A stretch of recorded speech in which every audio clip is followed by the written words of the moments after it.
Friends, greetings to all of you on the occasion of Buddha Purnima today.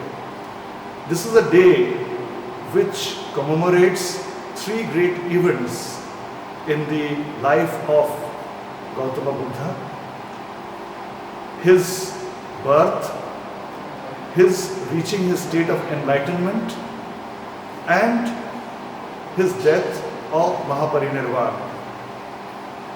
And today,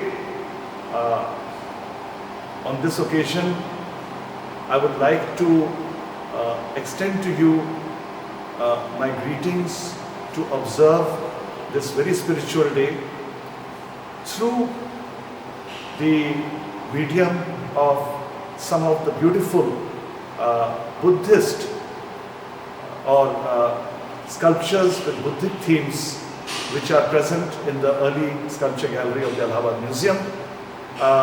You can see right on front of you here is a beautiful panel of what we call Gandharan art.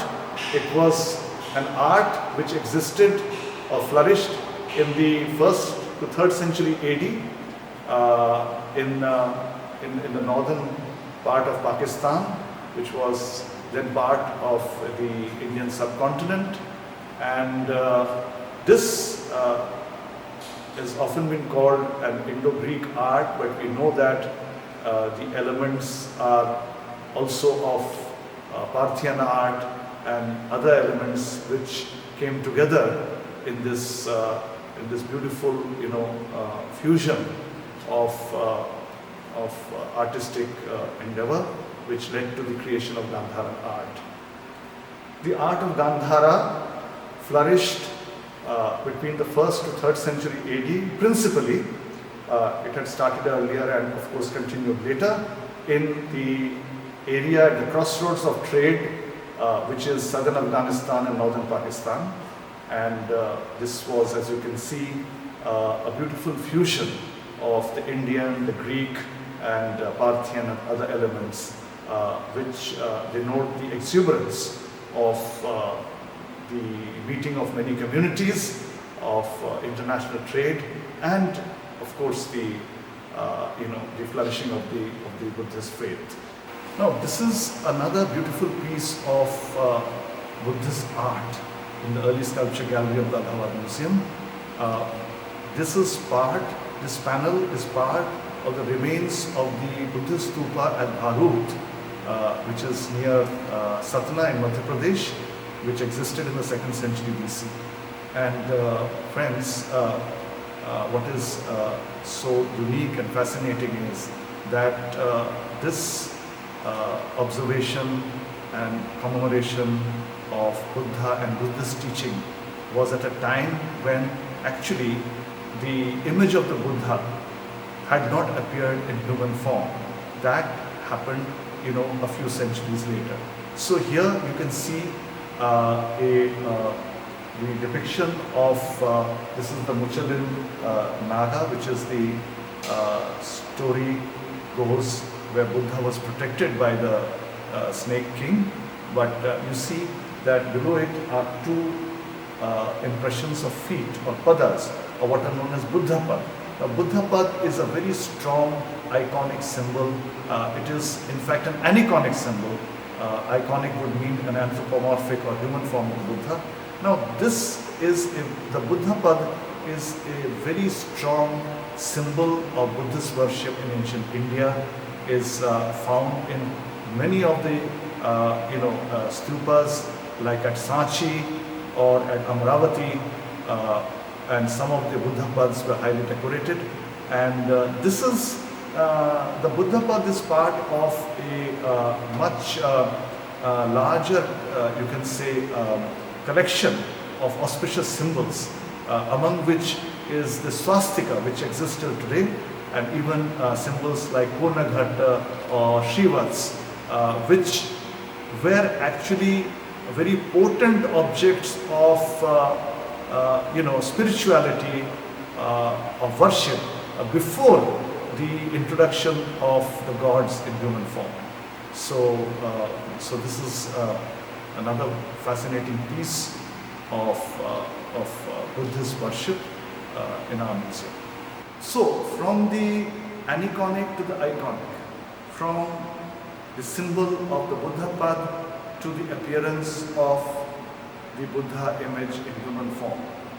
This is a, unfortunately, the head is not preserved, but the headless statue of the Buddha, among the earliest statues of the Buddha that was made in the artistic ateliers of Mathura.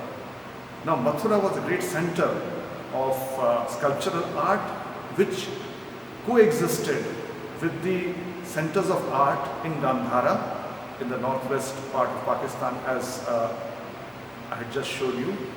And this particular image in the collection of the Allahabad Museum is actually inscribed.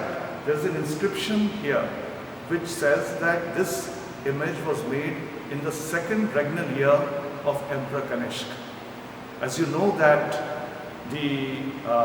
that Mathura was the second capital of the Kushan dynasty.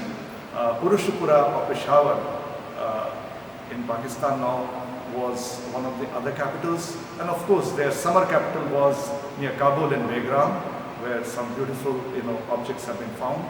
But we in the Allahabad Museum are fortunate to have one of the earliest sculptures or figures of Buddha made at Mathura.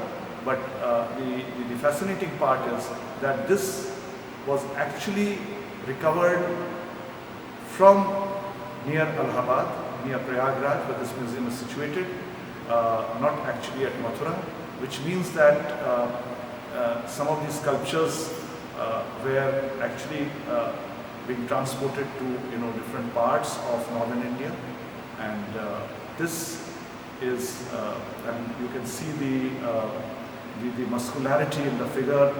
You can see the three-dimensional quality, the priming of the garments, and this kind of a sculptural art which broke out of the two-dimensional relief art of earlier times is again something which is very new, which something very fresh, which happened in the development of Indian art, and so the art of Mathura existed beyond the Kushan age and into the Gupta period, which is around the 5th century AD, and we are going to show you some example of that as well.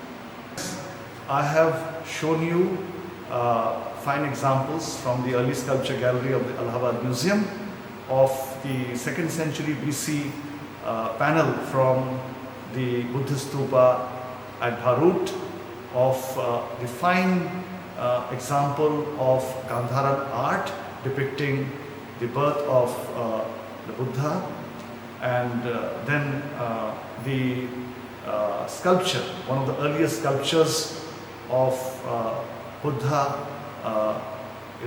made in the art galleries, in the art ateliers of Mathura, and it is dated to the second regnal year of the Kushan Emperor Kanishk, which would put it to the 1st century AD.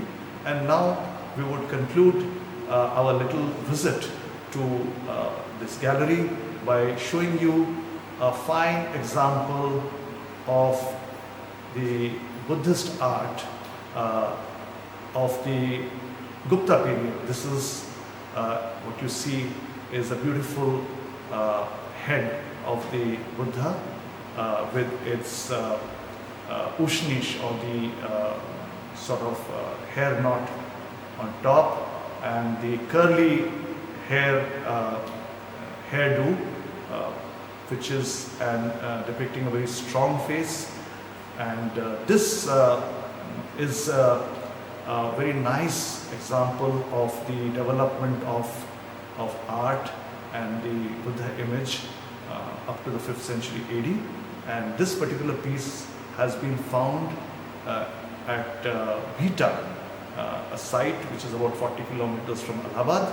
So today, on the auspicious occasion of Buddha Purnima, let us again reflect through these beautiful pieces of art in a gallery depicting the Buddha and his life events about the spiritual message of the Master, especially in the time of the terrible pandemic which is sweeping our country and the world. The message of the Buddha to seek the middle way, to avoid extremes in everything we do, is something which is extremely important for us.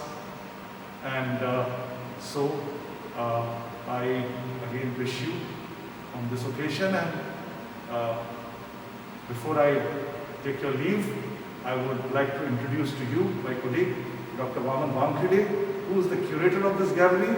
So please watch the Facebook space of the Allahabad Museum, because apart from my greetings to you, you will see some of his own modules on Buddhist art of the Allahabad Museum.